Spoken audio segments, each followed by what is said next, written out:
A smiling girl poses beside a rabbit costume character at Disneyland. Her mom snaps the photo.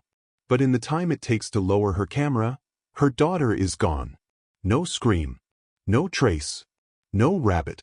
Just an empty space where a child once stood. For 20 years, her mother searches. Then one day, a suitcase washes up in a flood. Inside?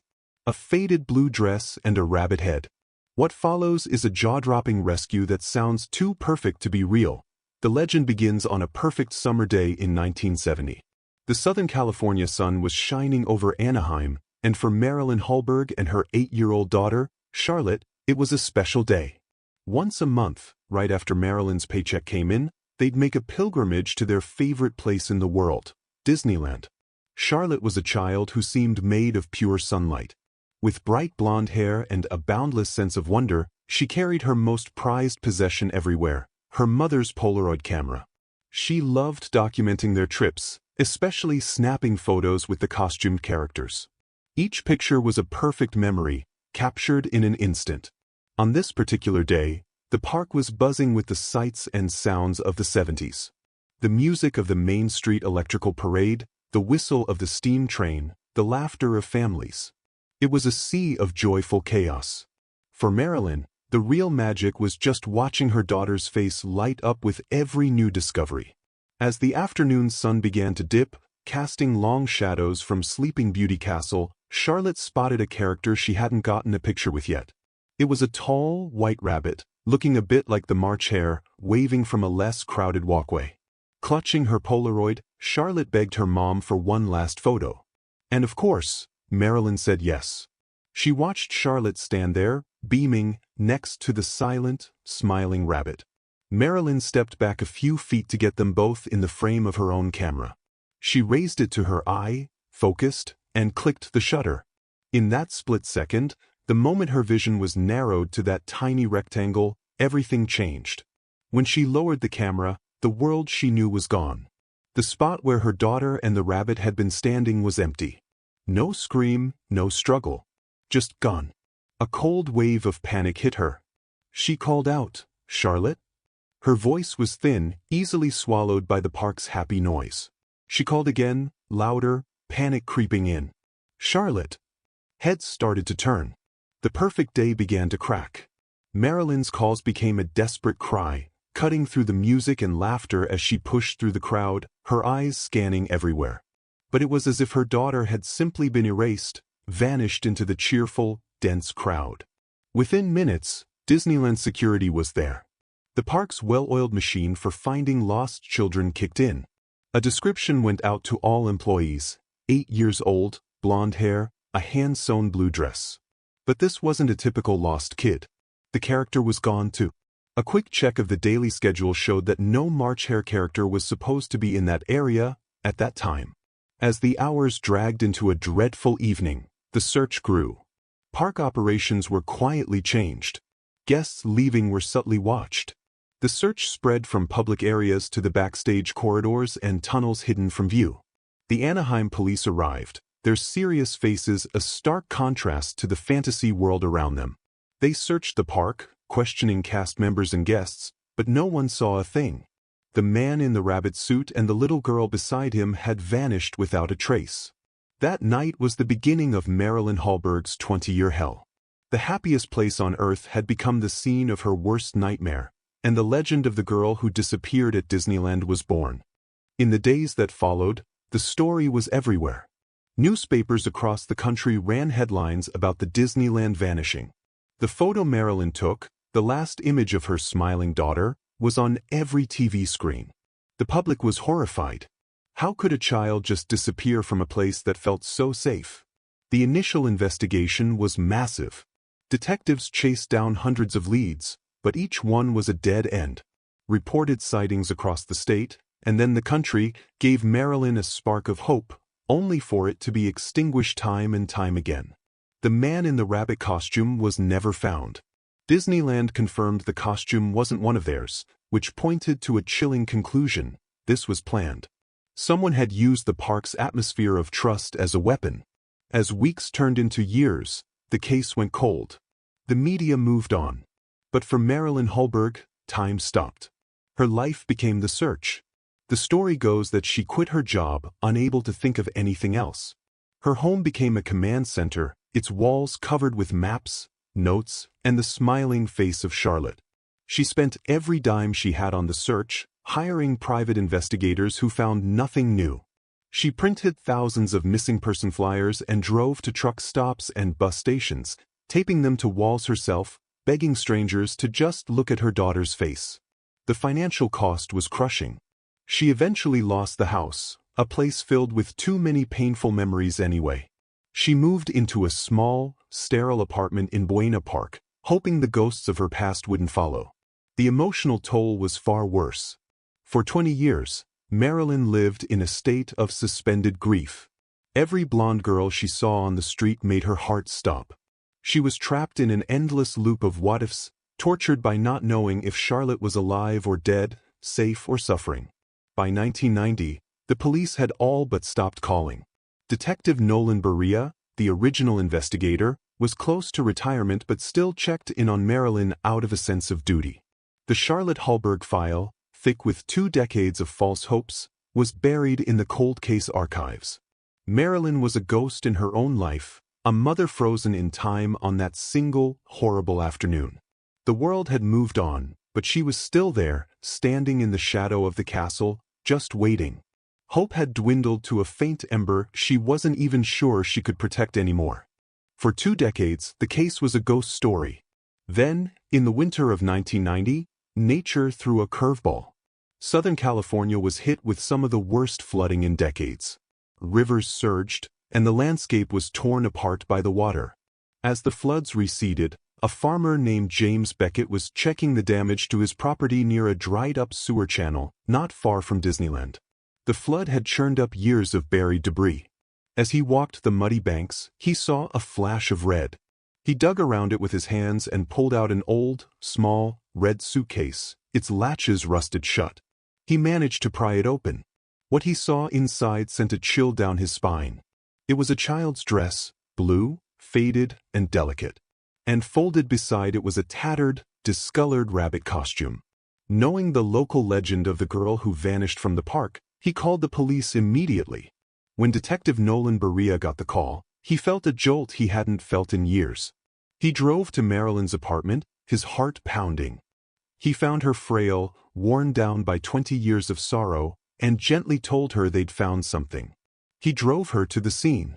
A forensics officer held up the small blue dress in an evidence bag. Marilyn gasped, her hands flying to her mouth as tears streamed down her face. Through her sobs, she confirmed it. It was Charlotte's. She knew every stitch. She'd sewn it herself. The case of Charlotte Halberg was officially reopened. The discovery ignited a media firestorm. The story was front-page news again. The investigation now focused on the costume. They traced it to a dusty old shop in Santa Ana called Kramer's Costume Creations. The elderly owner, Elias Kramer, actually remembered a man asking for strange, unsettling alterations to a rabbit head back in 1970. His son had kept meticulous records and unearthed a 20-year-old receipt. On it was a name, Raul Dreyfus. For the first time in 2 decades, they had a real lead. They tracked Raul Dreyfus to a reclusive life in the Santa Ana Mountains. The legend says Marilyn couldn't just wait. She found Dreyfus's location and staked it out. She saw an old man and a younger woman with vacant, haunted eyes. In a moment of sheer bravery, Marilyn passed the young woman a $20 bill with the word, "Help," written on it. The flicker of recognition in the woman's eyes was all Marilyn needed. A frantic chase led police deep into the mountains to a hidden cabin. But as they arrived, the cabin was already engulfed in flames. Dreyfus had chosen one last, horrific act of control. Firefighters battled the blaze. One heroically broke into the burning building and found the woman inside, chained and terrified. She was rescued from the inferno. Later, in a quiet hospital room, Marilyn Halberg was finally reunited with her daughter. The woman, now 28 years old, was Charlotte. The story that came out was one of unimaginable horror. Dreyfus confessed to everything. He had stalked them, learned their routine, and used the costume to lure Charlotte away. For 20 years, he kept her captive, convincing her that her mother was dead and he was all she had. After 2 decades of darkness, Charlotte Halberg was free. The legend had its stunning, miraculous ending. It's an incredible story of loss and reunion. A perfect crime, decades of pain, a 1 in a million clue, and a heroic rescue. It seems almost too dramatic to be true. And that's exactly where our own investigation takes a sharp turn. The line between a great story and the truth can get blurry.